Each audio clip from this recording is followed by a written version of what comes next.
Well, despite your autism, your personality still shines through.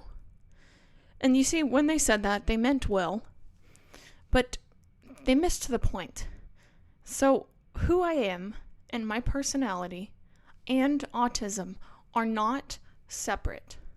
I know this can be kind of difficult to understand if you maybe have a condition that doesn't affect the rest of you somehow. Like if you break your left arm, your right arm still works and isn't broken, and or some other conditions that affect independent subsystems. But the point is that who I am as a person and autism are not separable. And the latest research on autism actually backs this up in a really interesting way. But when they said that, I was really thinking like, wow, I thought I had conveyed myself pretty well here and explained the different types of levels in autism, level 1, 2, and 3, and some of their differences, and a couple other things too.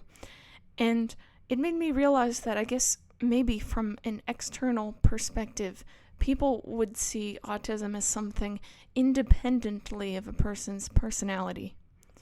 But it isn't. I wouldn't be who I am today if I weren't autistic. I would be someone else. And that's just the truth.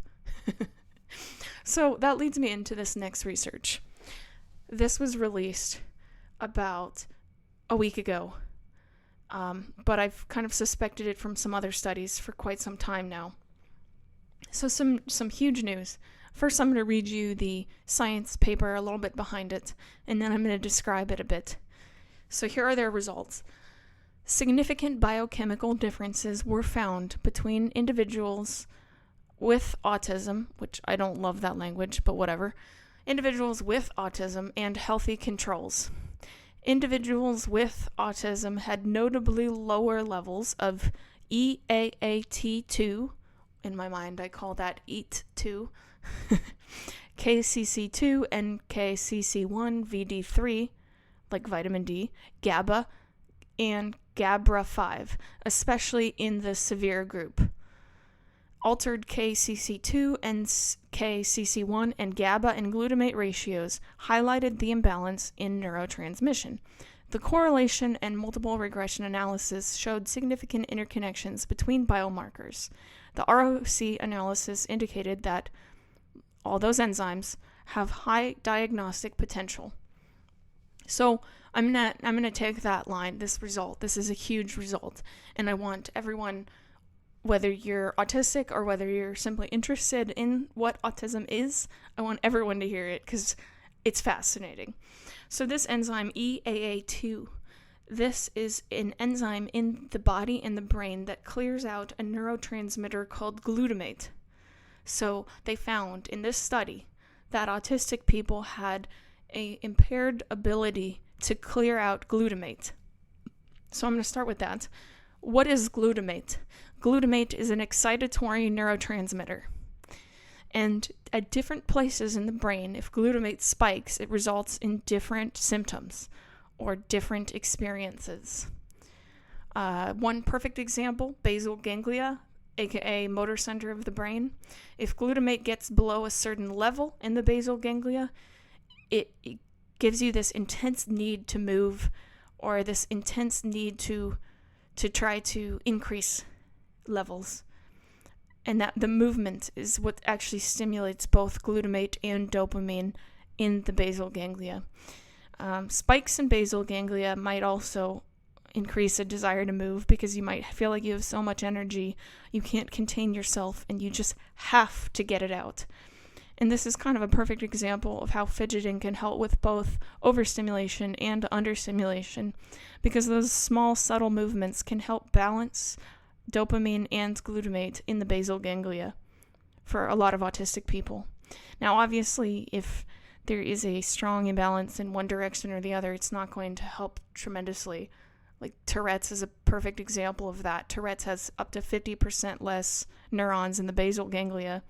So, I mean, you'd need a lot of movement to counteract and balance that out. So I'm not saying fidgeting solves it. what I'm trying to say is glutamate, as an excitatory neurotransmitter, can create a cascade of other neurotransmitters. And in different areas of the brain, it's going to have very different effects. So, like, if glutamate was really high in the part of the brain called the thalamus, for example, well, the thalamus is the sensory part of the brain that is responsible for filtering reality. So when glutamate is very high in the thalamus, it causes sensory overwhelm because the filtering mechanism in the thalamus isn't working properly from those enzymes, as this new research suggests. So the way it works is glutamate and GABA kind of counteract each other. If glutamate spikes, it usually drops GABA. If GABA spikes, it usually drops glutamate. They're usually kind of inversed. I'm sure it's more nuanced than that, and I really hope someday someone who knows more about it than me can explain it more clearly. But what this research found was that the enzyme that clears out glutamate, aka reducing that overstimulation, and they found that was lower. And they found GABA, which is the calming counterpart to glutamate, was lower. And they found GABA5, which I believe was tied to GABA signaling. They found that was lower. So in other words, you have a brain, or a brain operating system, if you want to use a metaphor. You have a brain that is sensitive to every tiny little glutamate spike, because when glutamate spikes, the brain can't clear it out because the enzyme to clear it isn't doing the same job as it is for most people. And then you'd also have less GABA. And so think about how huge of an effect that can have. If GABA is supposed to be there to balance out glutamate, and then you don't have GABA balancing out glutamate anymore, and you can't clear glutamate, well, what happens? Glutamate spikes, and it sits there. There's nothing to clear it out. It spikes. It triggers networks of neurons exciting each other. Even me talking about this probably is triggering glutamate, because glutamate is also kind of a way to trigger certain parts of the brain to take action, And so it results in this state of mind where everything is so overwhelming and nothing gets filtered. Nothing gets filtered from a sensory perspective, mainly because the thalamus has higher levels of glutamate. Or other conditions, comorbidities with autism. Let's look at OCD. That's always a good one. Glutamate spikes in the interior cingulate cortex. What happens then? Well, you'd feel this sense of wrongness. Like, the interior cingulate cortex basically helps determine whether or not something is right or wrong. You can think of it as a little error checker in the brain, telling you what matters and telling you whether or not an error has been detected. For most autistic people, that part of the brain triggers when they see social nonconformity. For autistic people and many other neurodivergent conditions, that same area can trigger from seeing factual misinformation. So if you're listening to this and you know more about neuroscience than me, and I've triggered you, please reach out. Please tell me where I can improve, because seriously, I'd love that feedback. But anyways, the point is, a lot of these comorbid conditions are tied to glutamate. And so if you have at your baseline an inability to clear out glutamate, well, of course it's going to create a bunch of comorbidities. So if you take a look, if you pull up your web browser and you type in PubMed, P-U-B-M-E-D, glutamate and depression, okay? You know what comes up? Years of research suggest glutamate has a role to play in depression. Also, there is increasing evidence of a potential relationship between glutamate and depression. It also examines relationships that link the gut-brain axis, glutamate, and depression. And then, long story short, if glutamate is too high, it can cause depression in many different ways. Or if it's too low, it can cause depression in many different ways. It really depends, because different parts of the brain will interact with each other to try to balance out those ratios. Now, if you type in the same thing, PubMed, glutamate, and anxiety, okay, what do we get? Although glutamate is a simple molecule, its actions in the limbic system and areas concerning anxiety are complex. And then you keep reading at the very bottom. It can be expected the selective modulators of glutamate activity will be of great clinical significance for the treatment of anxiety disorders. Basically, they find that when glutamate spikes with nothing to balance it out, it overwhelms a receptor in the brain called NMDA, which is involved with the clearance of glutamate. So if you can't clear glutamate, you're going to be perpetually in this state of overstimulation, basically. Imagine, I don't know if you can imagine it. It's hard for me to imagine not being like that. But try to imagine the most loud, overstimulating environment. So let's say you're in a bar, because I guess a lot of people like bars. You go to the bar, and now picture the music. It's on 100% volume, okay? Start there. And now imagine that the lights start flickering on and off, on and off, on and off constantly because their lights aren't working. And then imagine that someone comes over to you and kind of punches you lightly in the arm or trips you or something like that. Like, in that moment, you'd kind of be freaked out. Like, there's just too much going on. Or, you know what? Let's throw in a child screaming. Perfect in this scenario. Perfect. Yeah. Okay. So you walk into the bar, the lights are going crazy, the music's at 100%, and all of a sudden, there's a toddler screaming their ears out, screaming their eyes out, whatever you want to call it. Like, the overstimulation you'd feel would be so overwhelming, you'd probably leave. Unless you're one of these magical people who has some kind of extremely high tolerance to those kind of situations. And in that case, please share your secrets, because I really want to know. Like, please share. But you'd probably leave. But for a lot of autistic people, there is no option to just leave. You have to adapt to the overstimulation because it's a matter of survival. You don't have a choice. There is no off or mute button on the volume of life. And that is from extremely high levels of glutamate that aren't unregulated and are stuck triggering other neural circuits. Now, this also links to schizophrenia research.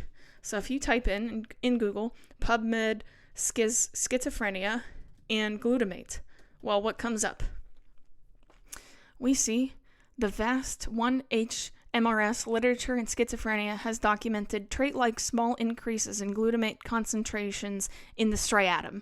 Striatum is the part of the brain that's responsible for rewards. So if something feels really, really, really good, that's a dopamine. That's usually dopamine boosts in striatum. And then if you look at the second one, with continued advancements, glutamate modulation has the potential to transform schizophrenia treatment. However, GLU may be reduced through effective antipsychotic treatment to levels below those observed in HV. Basically, there's a ton of research around spikes in the brain of glutamate and schizophrenia. So that totally explains how schizophrenia and other schizo-adjacent issues can be tied to autism as well. Because if you have a brain operating system that's both extremely sensitive to changes and has an impaired enzyme that clears out glutamate, then it's obviously going to have a lot of comorbidities. And so you can kind of see where I'm going with this. In autism, according to this new research, there's no buffer. There's no buffer at all. Usually GABA acts like a filter, a sensory filter for the external world, so that you can focus on only the sensory information that matters, instead of constantly hearing everything all at the same time. And autism also reduces GABA sensitivity, which means even the GABA that autistic people do have still can't function optimally in terms of signaling. And so now let's look at the rest of this research. They also found that vitamin D was consistently low in autism, and there's some explanations as to why. I'm still learning about those explanations.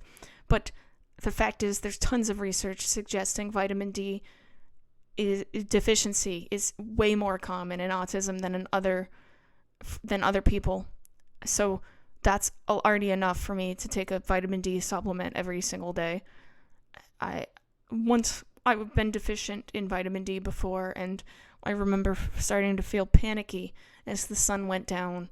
And then I realized I was craving salmon, mushrooms, and cheese. Turns out the one thing those three things have in common is vitamin D. And I realized maybe it's not a normal thing to have a panic attack when the sun starts to set. So yeah, take vitamin D seriously. And the other part that this research found was that autism affects the ionic balance of the body and brain. This means electrolytes become even more important, because if your ionic balance gets out of balance, that means levels of magnesium, potassium, and calcium can't do their job as effectively. It's going to impact every system in the body and in the brain. It's going to impact methylation for sure, is one example. It probably would reduce the production of a lot of neurotransmitters, or maybe change it. Unfortunately, the study didn't dive deep into how the ionic balance affects everything. But I personally in my life have observed benefits from electrolyte drinks that have salt and taking regular magnesium. Magnesium in particular is kind of a holy grail for autistic people in many ways. And here's why. Magnesium actually can reduce glutamate at an astrocyte level. So inside the brain, before glutamate has even triggered at all, magnesium can reduce that triggering. And so that was a lot. I'm sorry if this is all really complex. I'm trying to explain it the best that I can. But I want to make it pretty clear back to my original story here. Would I still be me if I didn't have increased glutamate signaling? And the answer is no, I wouldn't. I wouldn't be me. I wouldn't be the same person. How different my life would be. I wouldn't. So that glutamate spikes are what allows me to see patterns so quickly and make connections across multiple domains. That's glutamate. That's glutamate right there. And in fact, if you want to know kind of what glutamate is like, type in Google metrics of success, okay? They're almost all tied to glutamate. Isn't that really crazy? Key performance indicators, KPIs, actionable data points that help organizations track performance. What enhances your performance? Increases in glutamate, especially in the prefrontal cortex. Identifying areas for improvement. What improves your ability to identify areas for improvement? Well, probably a combination of glutamate increases and global brain communication. Perhaps maybe a little bit of anterior cingulate to be able to try to see another person's perspective. Maybe some other brain areas working together. Make informed decisions to drive successful outcomes. Okay, well, what helps making informed decisions? Glutamate in the prefrontal cortex. Because glutamate in the prefrontal cortex, when it spikes, you're going to be thinking. You're going to be thinking faster. You're going to be making new connections. You're going to be figuring things out. You're going to be making new insights. And you're going to be pulling together everything that you know into a cohesive model. Almost every success metric, almost everything in life, like in terms of traditional, what society tells you success means. I'm not talking necessarily about real success, because everyone has their own definition of that. But if you look at what society collectively determines as success, there's a lot of connection to glutamate. And you'll notice that people who have higher glutamate levels in general tend to make a lot of those connections, sometimes at the expense of being able to filter out other things. So let me ask you, I'm not trying to go into super complex explanations, but let me ask you, do you think I could have made this entire episode without glutamate? Probably not. And probably the reason I'm so interested in it is because of all of the different ways in my life that I've experienced it. It's not something I can turn on and off. And because it's not something I can turn on and off, it means it's a core part of my personality. It's a core part of who I am. And the interesting thing is that I actually found what I believe for myself is the root cause of me being autistic, which was really fascinating to me. Although autism is usually genetic, there are a lot of conditions that can also create autism separately as well. And although I definitely do see the genetic component in my family, and there's a lot of epigenetic research which would suggest that I would be more likely to experience that from my family genetics, a couple years ago I found out from an MRI that I actually have a cyst, benign cyst, along the body of my right hippocampus. So then naturally, thinking about it from a systems engineering perspective, I was like, okay, well, what areas of the brain does this cyst connect to? Where does the hippocampus on the right side connect to? What areas? Well, it turns out it connects to the exact same areas of the brain that glutamate spikes in autism align with. So in other words, it's very possible that my benign cyst in the hippocampus is increasing glutamate signaling in the same areas that are consistent with autism. Or maybe the cyst itself increased enough network excitement that it caused the exact same thing. So the interesting part of this is that autism is defined behaviorally. If you check the DSM, there is no list of root causes, which I find to be a shame, because who would not want to be fascinated by root causes? There's a lot of genetics potential and root causes and that kind of thing. But in general, the research behind that is not extremely extensive, not in the way that I would want. Which really leads me to a lot of questions for you, mainly to think about. Do you think autism should be behaviorally defined as it currently is? If you're autistic and you're listening to this and have gotten an MRI, do you have a cyst anywhere? And have you considered that the areas of the brain that connect to wherever your cyst is located could be experiencing glutamate spikes, which can contribute to different symptoms? And I also especially would love to hear from you. Do you experience something called salient storms? So for your reference, salient storms are when everything feels extremely important. Like it's as if life itself has chosen this exact moment for you, the one special person, to share this special message. It basically feels like everything, even something that would normally be irrelevant, everything feels meaningful all at once.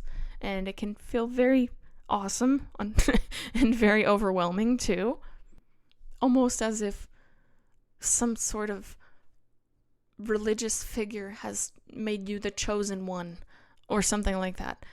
Maybe this is one example. There's many different ways salient storms can form. But in my case, this forms from glutamate overstimulation in the right hippocampus. And so I also find that interesting in the context of discussions about bipolar and other related conditions. If you had a cyst in the brain that caused behavioral differences, is that the same thing or a different thing as being autistic and bipolar comorbid? A lot of people would say it's a different thing because, well, both autism and bipolar have genetic components and they're separate conditions with separate root causes, and if you're truly interested in understanding the entire system, recognizing that and creating different subtypes would be wise. And I agree, it would be. But unfortunately, the DSM defines things behaviorally, and this is how a lot of autistic people can end up with an extremely long list of diagnoses. because look at how many diagnoses can form from glutamate increases in different areas of the brain. In fact, I will give you 3 conditions that are directly linked to high glutamate: OCD, schizophrenia, and anxiety. So is it any wonder that there's so much misdiagnosis as well?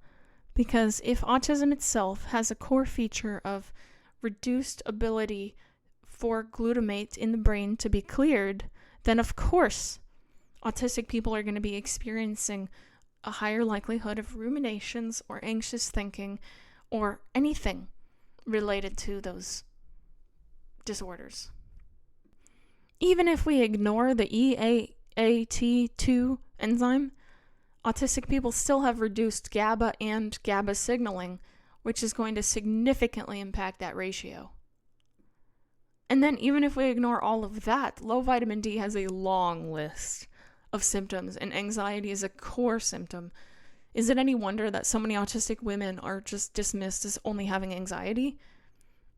And I'm sure this happens to autistic men as well, but it's a huge problem for autistic women, I can tell you that, because they're considered higher masking. But I also don't want to only focus on the negatives of glutamate, because glutamate is a pretty important neurotransmitter, and it can lead to some incredible things. I mean, look at engineering, look at technology, look at doctors, well, it depends where you're at, I guess, for doctors, but in general, look at any field that requires an in-depth knowledge and study to make connections within that field. That's also glutamate. It's not all black and white. Too much of any one thing can become a bad thing. So I believe that glutamate at its core is also why so many autistic people experience living life through the lens of pattern recognition from the increased glutamate in the prefrontal cortex. And this is also, in my opinion, why twice exceptional is so common. For those of you who don't know what twice exceptional or 2E means, it's when someone is exceptional in 2 ways. Maybe they're really smart in a particular subject and they're also autistic, or maybe they have ADHD and also are brilliant in this other aspect. Basically, it's a form of giftedness combined with autism as well, or other conditions. And so my question for the audience, do you think that giftedness could have existed without higher levels of glutamate? It can't, and that's what I'm here to tell you. Everything that you celebrate as a success metric, as classical success is defined by collective society, is probably a higher glutamate trait. So why celebrate high glutamate in some areas of the brain and demonize it in other areas of the brain when it's the same neurotransmitter? It doesn't make any sense. But the point here that I'm trying to make is I wouldn't be me if I wasn't autistic. And I think that when people sometimes think autism is distinguishable from the rest of who you are, like on one side there's autism and on the other side there's me. No, it doesn't make any sense. Autism as a whole affects my entire mode of processing, even at a preconscious level. There's no experience I've had in my life that isn't directly affected from being autistic. And this isn't a problem. I mean, obviously, I'm kind of privileged to be able to say that, because for me, I have more or less created my life in a way that is structured, that I can enjoy benefits of additional glutamate and pattern seeking and pattern recognition. I work in tech. What a perfect place for that, right? I wish there were other perfect careers for that. That's a different podcast episode, though. But not everyone has that same privilege either. Not everyone has all that support, has the finances to make that happen, or not everyone grows up in an environment that would be conducive to that expansion either, which is another challenging thing. And it's not black and white. And it's the other thing I want you to understand. You can't call an entire modality of consciousness good or evil, because the truth is always somewhere in between. And that's all, in my opinion, that autism really is. It's a different modality, one that has higher levels of glutamate, lower levels of GABA, lower GABA sensitivity, or lower vitamin D, and maybe reduced ionic balances. That's what that study talked about. And of course, this is one study in the grand scheme of things, and I would love to read more studies about those differences. I think one reason I'm so passionate about it is because the way that I learn about life is through differences. And so that any condition that I see or experience as being different immediately piques my interest. And so I hope that this makes sense at a neurological level to you, that every experience in my entire life I am experiencing through the lens of being autistic. And I think that's a beautiful thing. Thanks so much for listening.